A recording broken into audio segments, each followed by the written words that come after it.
Entonces tenemos que dejar a un lado la lógica, la racionalidad que tendemos a aplicar siempre en todo el proceso. Entonces esta es una fase en la que dejamos a un lado ese componente de racionalidad con el que solemos actuar. Es importante, dicho todo esto, no es algo que suceda de forma espontánea, sino que también tiene una dinámica, y esa dinámica, digamos que se construye bajo unos elementos. Los elementos fundamentales son que el equipo sea multidisciplinar, nos aseguramos la diversidad de ideas, lo cual es radicalmente importante.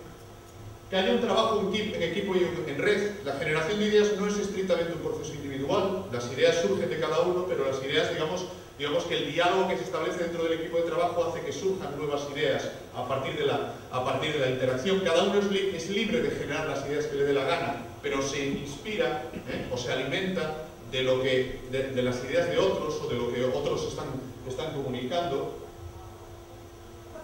Y en ese sentido es lo que a veces se dice que está prohibido crear de forma individual. No se trata de que uno se encierre y empiece a identificar ideas, sino de que fruto del diálogo vayan surgiendo ideas. Es combinar el trabajo individual y el colectivo en un mismo proceso. Y para eso es fundamental algo que es obvio, pero que muchas veces es difícil de llevar a la práctica, que es el respeto a la diferencia. O sea, el asumir que va a haber gente que va a plantear ideas, primero, que nos puede parecer una tontería, y segundo, que incluso podemos estar radicalmente en contra, pero no es el momento de oponernos. Primero porque lo coartaríamos y reduciríamos la eficacia de lo que estamos haciendo, y segundo porque no es nuestro papel el valorar si algo está bien o está mal, al menos en este momento. Sí. Por comentaros, volviendo a esta parte, ¿no? La composición de los equipos ha sido la consecuencia del aprendizaje que hemos tenido en la organización en estos 10 años. Os decía al principio que la principal característica de los equipos de cultura desde su formación, o sea, actualmente somos 50 personas, aunque tenemos ese carácter de organización abierta y tenemos ya pues ámbitos de colaboración en cada uno de los territorios donde tenemos un nodo de nuestra red, y hay 50 personas, por decirlo de alguna manera tradicional, en nómina, ¿no?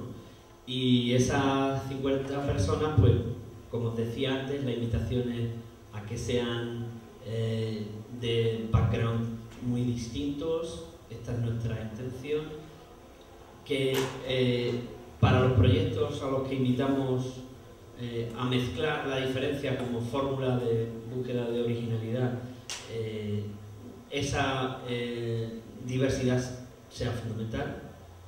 La segunda, el trabajo en equipo, que es algo así como muy manido, o el trabajo en red. Parece que todo el mundo trabaja en equipo y en red. Requiere es un arte más que una técnica, o sea, requiere un ensayo diario que permita que en una red como la de cultura el beneficio del nodo y el beneficio de la red, que están siempre en permanente tensión, o sea, es más fácil que este proyecto lo aborde yo desde Sevilla, pero nos interesa la diversidad de nuestro grupo, o sea, nos interesa que alguien de Rumanía participe en un proyecto de Madrid o al revés, y que en esa tensión vayamos día a día construyendo la red, ¿no? Esto requiere un entrenamiento, como os decía, diario, no hay una manera sencilla de abordarlo, y junto a las reglas del juego de trabajo en equipo son fórmulas esenciales tanto en la construcción de equipos de cultura como en la construcción de equipos para proyectos. Esta idea de e-cultura también ha chocado mucho históricamente con la concepción de la propiedad intelectual, ¿no? ¿Quién firma lo que hace cultura? Al final, nuestra intención es que lo firma el equipo. ¿De quién es una idea? ¿O de quién es la autoría de una parte del proceso? Nuestra conclusión final es el equipo. Nos preocupa, como decía Juan, en un proceso de brainstorming, por ejemplo, la cantidad de ideas y construir sobre la cantidad de ideas las nuevas ideas. construir sobre la idea del otro es una parte esencial de nuestro trabajo. Por lo tanto, la autoría pues es difícil de identificar ahí, de quién es el vídeo que hemos hecho antes, de Pedro, que lo materializó ayer a toda leche, o de las personas que trabajaron en Madrid haciendo la documentación, o de las personas que generaron el proceso, o de las personas que empezaron a identificar la posibilidad de trabajar en un laboratorio. Al final nuestra organización acude al concepto de autoría compartida, y de ahí la imposibilidad de crear de forma individual. El respeto a la diferencia.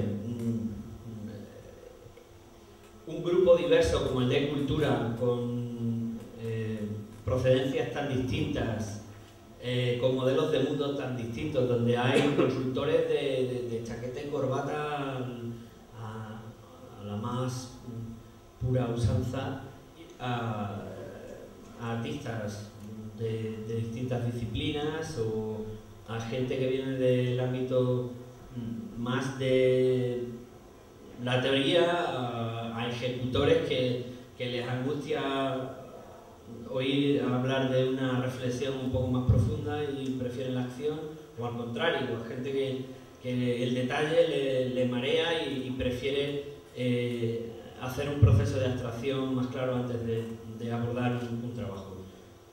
Respetarnos, respetar que cada uno es pieza esencial en el proceso, y que ese proceso creativo sea lo que organice los momentos de participación, también es la quinta característica que nos parece fundamental tanto en los proyectos creativos como en la composición de nuestra organización.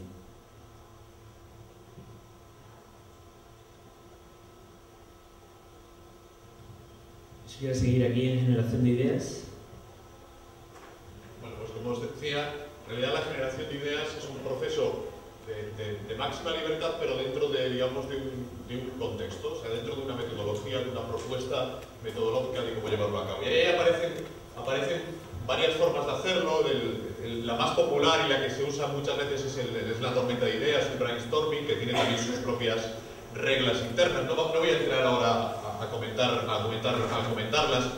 Ahí aparece por cierto métodos que en realidad de los que se han hablado aquí, ha hablado por ejemplo Antonio Lafuente el otro día, o en cierta medida incluso se aplican en el taller del teatro del oprimido, el teatro foro, ¿no? Que es el que aquí aparece el método el de los 6 sombreros de Eduardo de Bono, o el del pensamiento lateral, el de ponerse en la piel del otro. Se puede llamar de formas muy distintas, pero en realidad es una de las técnicas que se pueden utilizar, y cada una será más o menos apropiada para cierto problema, para cierto equipo, para los perfiles de las personas que participan en ese proceso. Lo interesante es que hay dos fases. Una, generas muchas ideas, cuantas más mejor, y la segunda, entras en una fase de selección y depuración. En una segunda, de acuerdo a unos objetivos, de acuerdo a unas restricciones de tiempo, restricciones presupuestarias, restricciones que te plantea tu interlocutor, tienes que filtrar y definir sobre qué ideas vas a trabajar.